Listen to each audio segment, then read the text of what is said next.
అనంత పద్మనాభ స్వామి దేవాలయం. ఈ ఆలయం పేరు వినగానే మన భారతదేశం ఒక్కటే కాదు, యావత్ ప్రపంచం అంతా ఆశ్చర్యపోతున్నారు.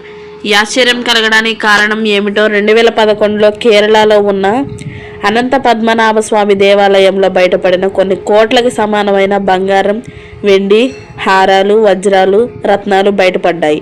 అవి చూడగానే అక్కడ ఎవరైతే వాటిని బయటకు తీయడానికి వెళ్ళిన అధికారులు అందరూ ఆశ్చర్యానికి లోనయ్యారు.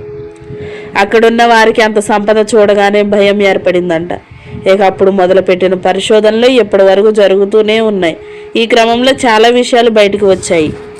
మనం అందరం ఆరో గదిలో ఏముంది అని అనుకుంటున్నాము, కానీ అక్కడ ఆరో గది గురించే కాకుండా ఇంకా చాలా విషయాల గురించి పరిశోధనలో బయటపడ్డాయి. అసలు ఈ ఆలయం గురించి తెలుసుకుంటే నాకే ఆశ్చర్యంగా అనిపించింది. ఈ దేశంలో జరిగే చాలా విషయాలు ఈ ఆలయంతో ముడిపడి ఉన్నాయి. మీరు ఇప్పటి వరకు ఈ ఆలయం గురించి ఎంతవరకు తెలుసుకున్నారో నాకు తెలియదు, కానీ ఈ వీడియోలో నేను చెప్పే విషయాలు ప్రతి ఒక్కటి కూడా మీకు చాలా క్లియర్గా చెప్తా. ఈ వీడియో ప్రతి భారతీయుడు చూడాలి. ఈ వీడియో హిందూ మతంగా చూడొద్దు. ఎందుకంటే ఈ ఆలయం గురించి మన దేశం ఒక్కటే కాదు, యావత్ ప్రపంచం అంతా దీని మీద ఫోకస్ పెట్టాయి. అంటే మీరే అర్థం చేసుకోవాలి.